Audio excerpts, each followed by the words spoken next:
පරම්පරා ගානක් දැකලා තියෙන අඹ ගහක් තමයි මෙන්න මේ අඹ ගහ.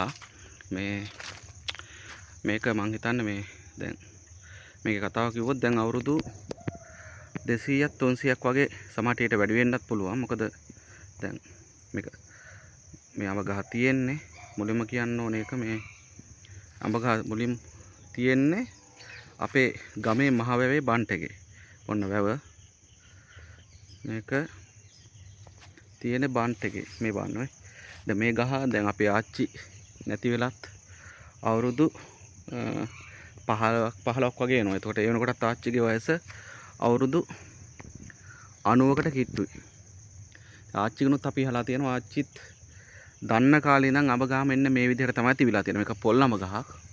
මේ සෑහෙන මිනිස්සු මේකෙන් අඹ කාලා ඇති. මං හිතන්නේ පරම්පරා ගානක් දැකලා තියෙනවනේ. එතකොට මේකේ ඉතිහාස කතා මං හිතන්නේ අපි දන්න නොදන්න කතා මාර විදිහට තියෙනවා. දැන් අපි අපේ පොඩි කාලේ ගැන කිව්වොත් දැන් මේ අපි ඉස්කෝලේ ඇරිලා යාළුවෝ සෙට් එක එනවා මේ වැවෙන් නාන්න. හැබැයි වැවෙන් නාන්න කලින් මේකෙන් අඹ ගෙඩියක් කඩාගෙන අඹ ගෙඩියකට අඹ ගෙඩි කීපයක් කඩාගෙන ගෙදරින් එනකොට අපි ලුණු ගේනවා. එතකොට දැන් මේ බන්ට් එකේ මෙතින් තැන් තැන් වල තියෙනවා මේ හීන් කොච්චි ගස්. ගොඩක් අය දන්නවා ඇති මේ හීන් කොච්චි ගස් ගැන. හරි සරයි.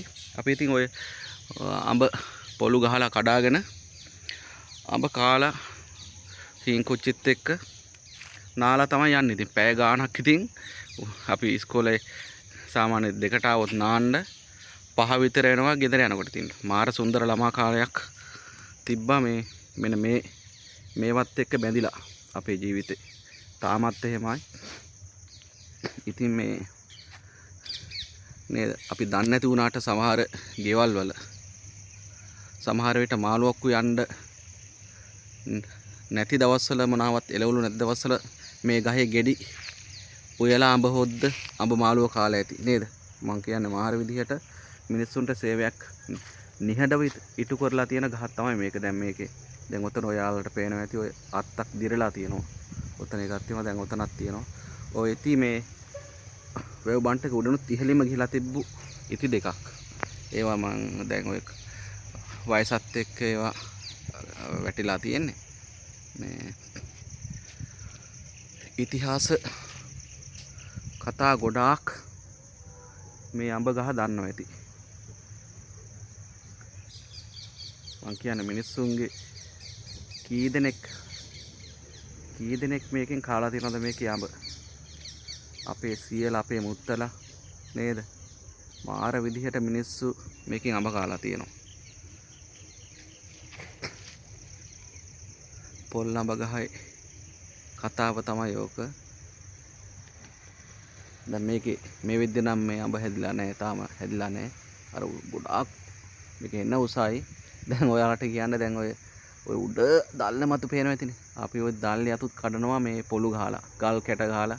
සමහර වෙලට එක ගහට එක ගෙඩියට විනාඩි 20 30 එහෙම ඔට්ටු වෙනවා. ඉතින් එහෙම තමයි ආයේ ඒ කඩනවා කියලා හිතුවොත් කඩනවා තමයි ඉතින් ආයේ. අපි දන්නවා ඉතින් එතකොට දැන් ওই ගහේ ගෙඩි තියෙද්දි උඩ තියෙනකොට අපි දන්නවා මේ ගෙඩිය පැහිලා තියෙනවා කියලා. ඒ කාලේ අපි හොඳට දන්නවා. මොකද අත්දැකීම තියෙනවනේ ඒක. ගෙඩි කඩලම මේක එච්චර පැහිලා නැහැ. මේක සාමාන්‍ය පැහිලා තියෙන මේක හොඳටම පැහිලා තියෙන්නේ කියලා අපි දන්නවා. ඉතින් මේක මොකද පොල් අඹ පැහිච්චාම පැණි රහයි. කන්න පුළුවන් හොඳට ඉතින්.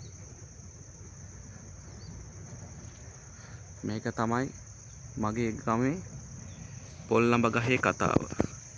ඉතිහාස කතා ගොඩක් මේ අඹ ගහත් එක්ක බැඳලා තියෙනවා. එහෙනම් හැමෝටම ජය වේවා.